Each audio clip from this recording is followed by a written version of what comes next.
Sanando las heridas. Con el Dr. Ron Rocky y la Dra. Nancy Rocky.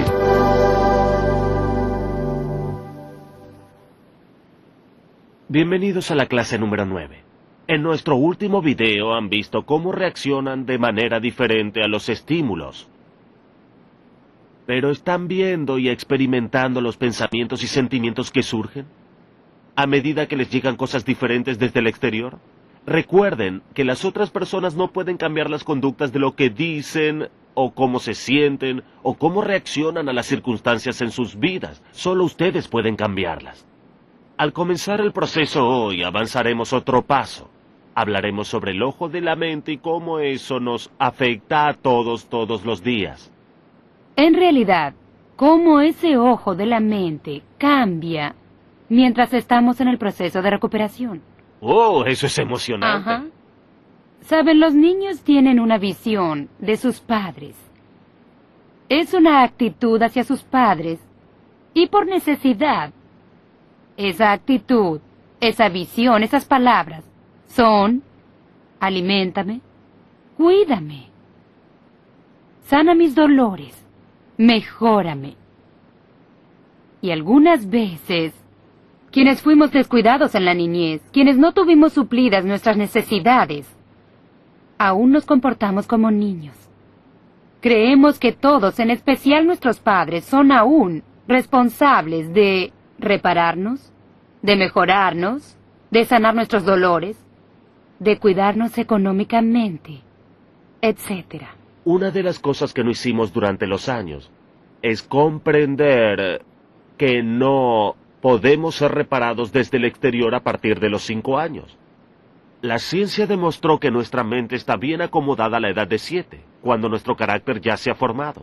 Y aunque nuestros padres hayan dado un giro y hayan tomado responsabilidad y hayan cambiado un 100%, no solucionaría nuestras necesidades.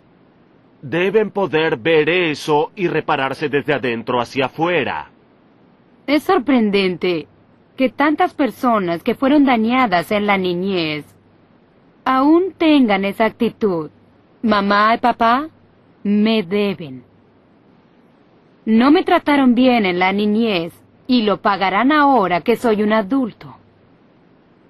Lo habrían hecho si me amaran, lo habrían hecho. La ironía de esto es que es un pensamiento de autoderrota. Porque recuerden lo que hablamos en la sesión pasada. Como la mente inconsciente no sabe dónde termina y comienza la otra.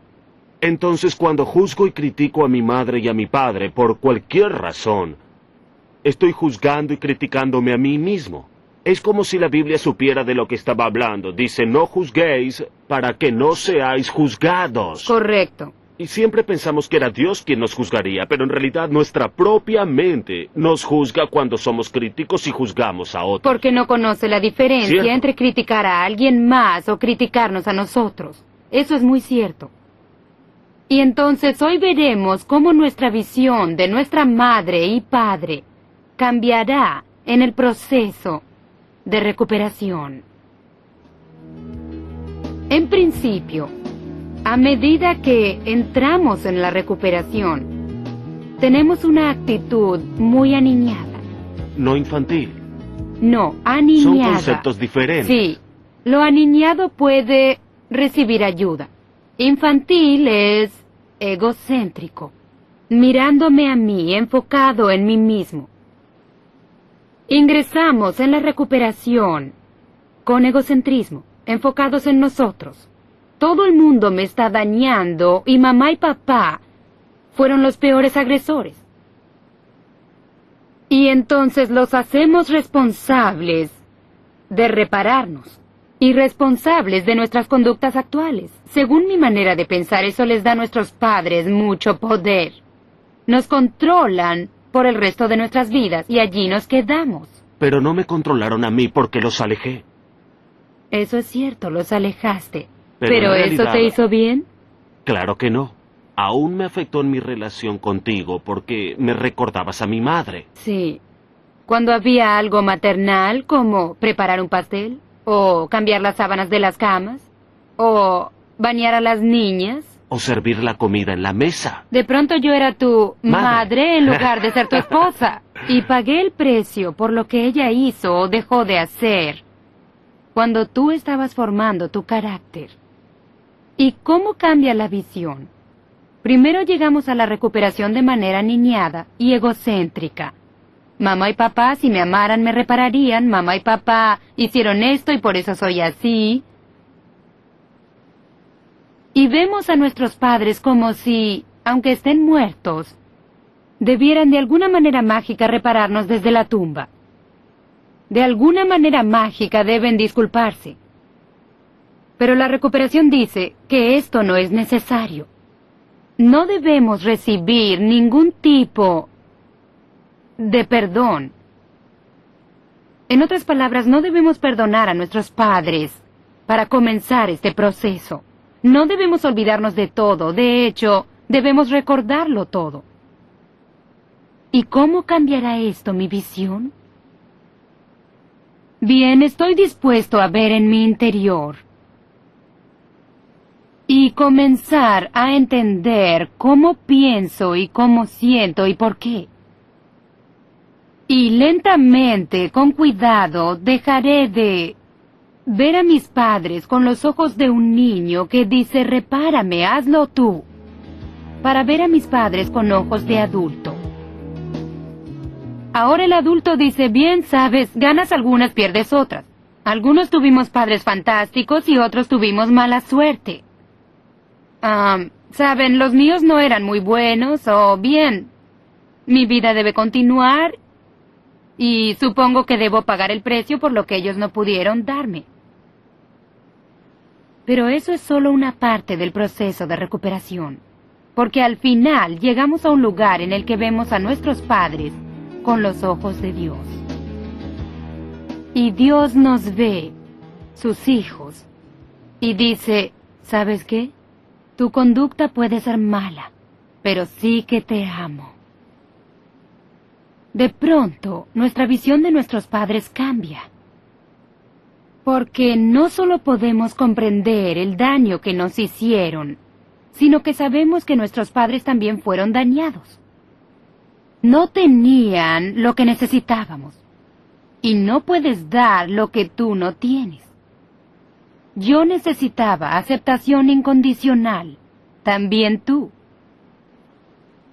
Pero mi padre no había recibido eso de niño. ¿Cómo podía darme aceptación cuando estaba repleto de rechazo? Eso es imposible. ¿Cómo llegué a eso?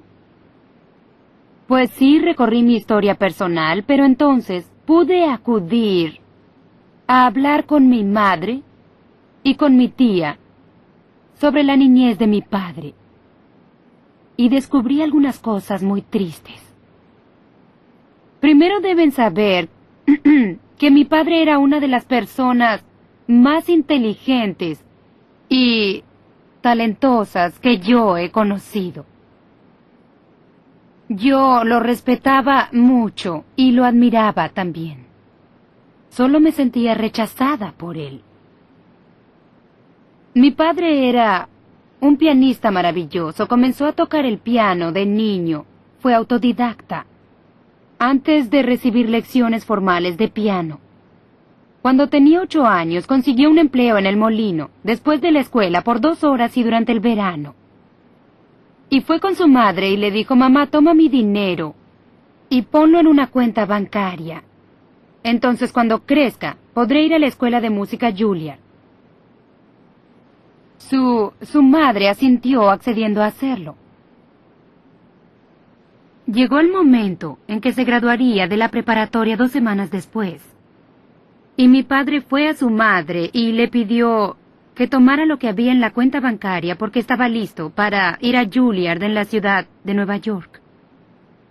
Y cuando le preguntó a su madre, ella le dijo, ¿qué cuenta bancaria? No seas ridículo. Usé ese dinero para alimentarte y vestirte. No hay dinero. Mi padre estaba devastado. Porque verán, no fue solo ese incidente.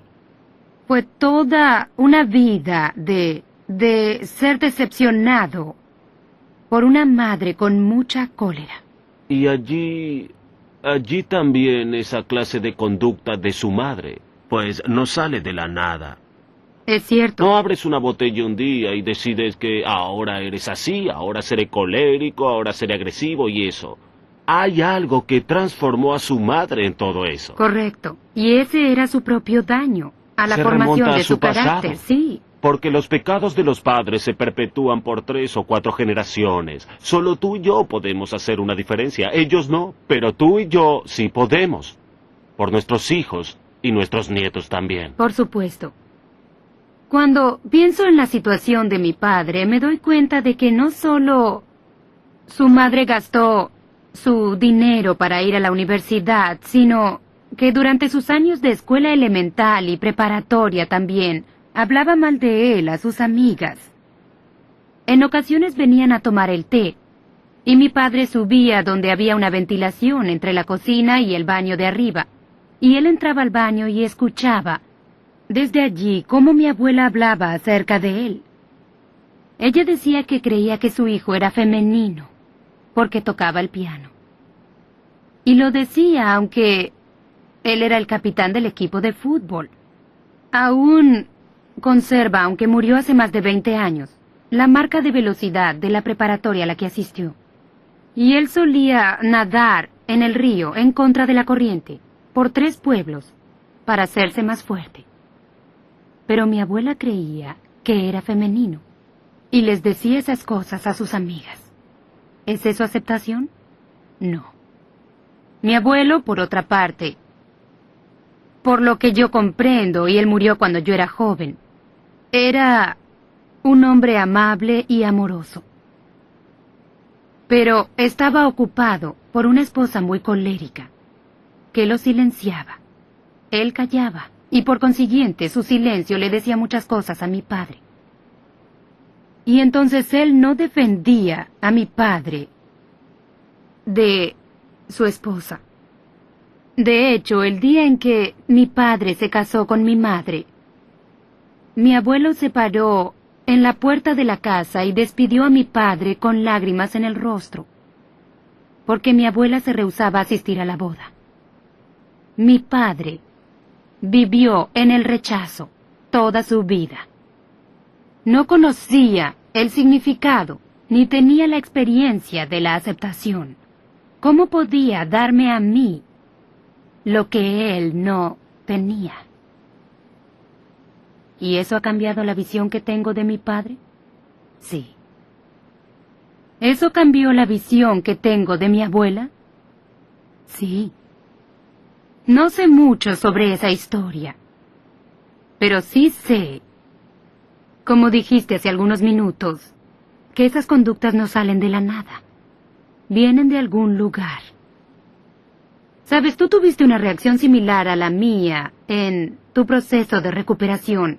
Se relaciona con la visión que tienes de tu madre. Oh, por supuesto. Recuerdo con claridad que detestaba a mi madre, con tanta fuerza que ni siquiera usaba el baño en la misma casa que ella.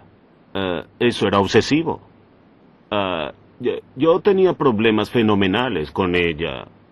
Y a través del proceso de recuperación fue exactamente el año pasado, cuando conducía por Phoenix, por el centro de Phoenix, y había una cinta en el reproductor, y hablaba de la Segunda Venida y una canción fenomenal por Steve Brock y sobre la Segunda Venida, y decía que los muertos en Cristo resucitarán primero.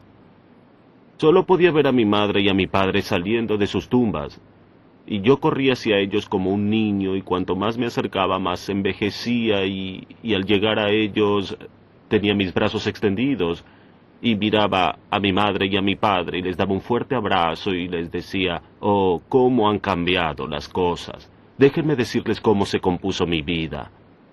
Y ahora en mi interior estoy en completa paz con mi madre. Ese era mi mayor problema con ella. ¿Y sabes qué? También yo tengo completa paz interior, ahora que has solucionado tus problemas con tu madre.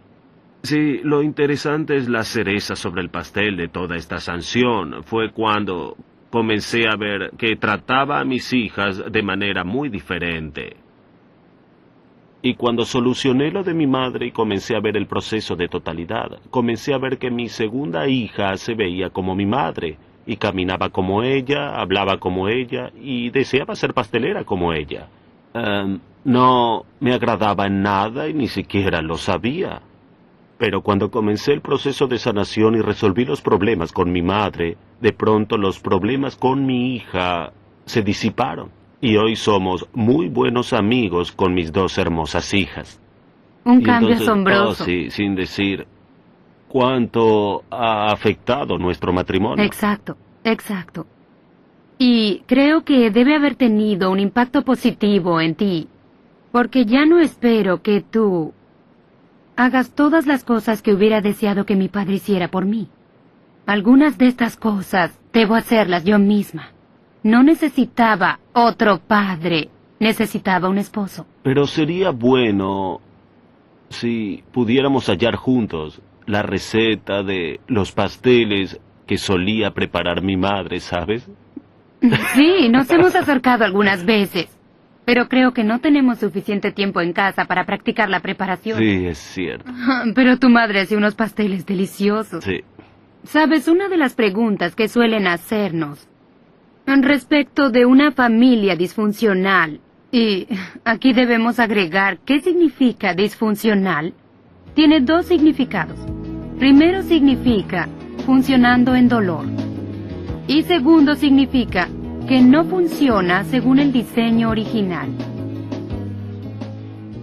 Entonces, la pregunta es, ¿vengo de una familia disfuncional que no funcionaba como debía o que funcionaba en dolor?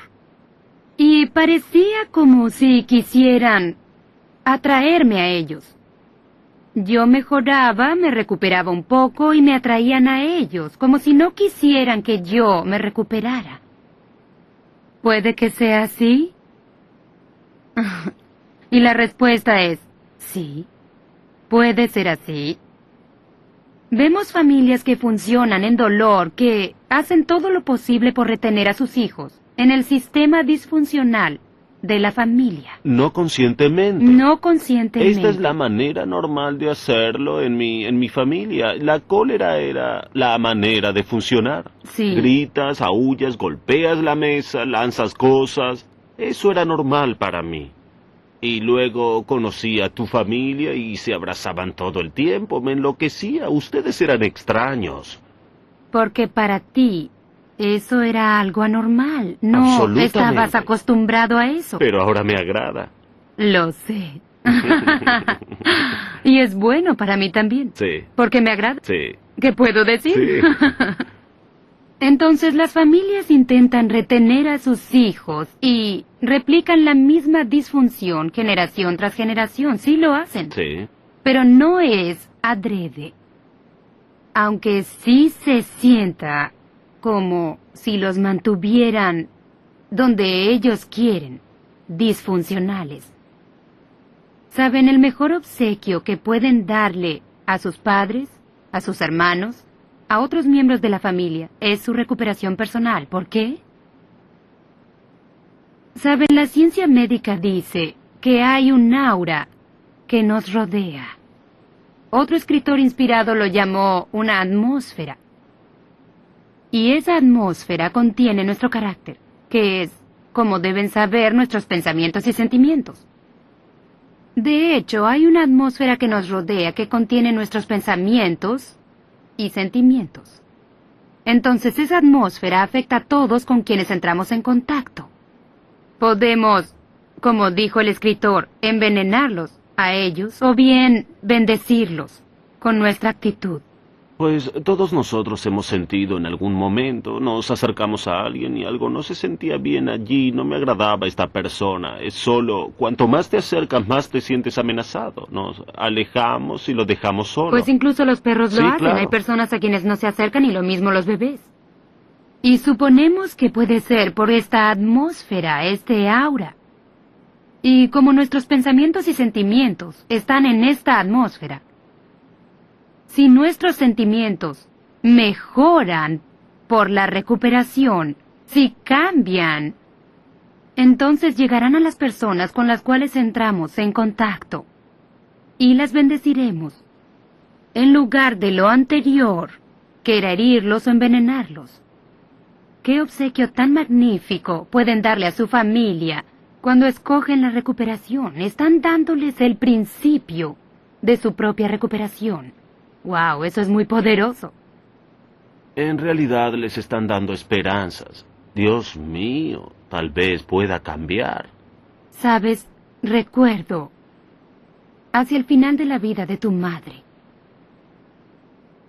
Ella se convirtió al cristianismo, tú tuviste el privilegio de bautizarla. Y construyó un vínculo muy fuerte contigo. Tú fuiste sus sueños realizados, creo yo. Porque de sus 3 hijos varones, tú pudiste acudir al poder de Dios para cambiar tu vida y entregársela a Él. Y recuerdo hacia el final de su vida, cómo te miraba con tanto amor y adoración. También recuerdo que, supongo que 3 o 4 años antes de que muriera, tuvo una conversación con nosotros sobre lo que sucedería si ella tenía un ataque.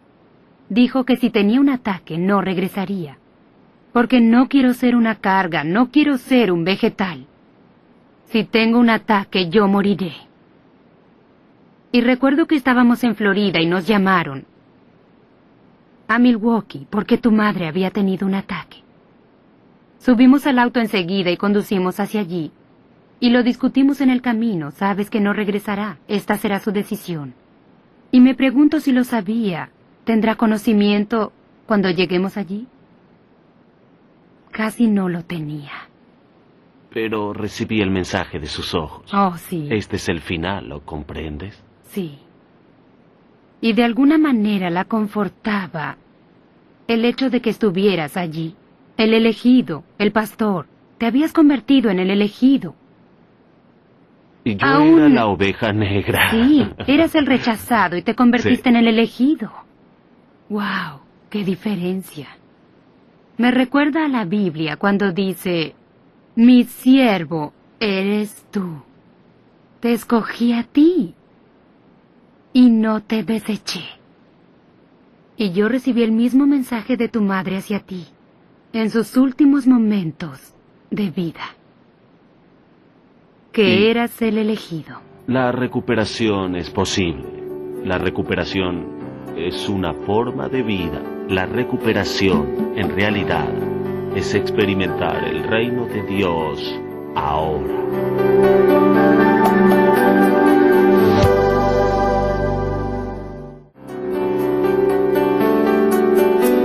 Sanando las heridas. Con el Dr. Ron Rocky y la doctora Nancy Rocky.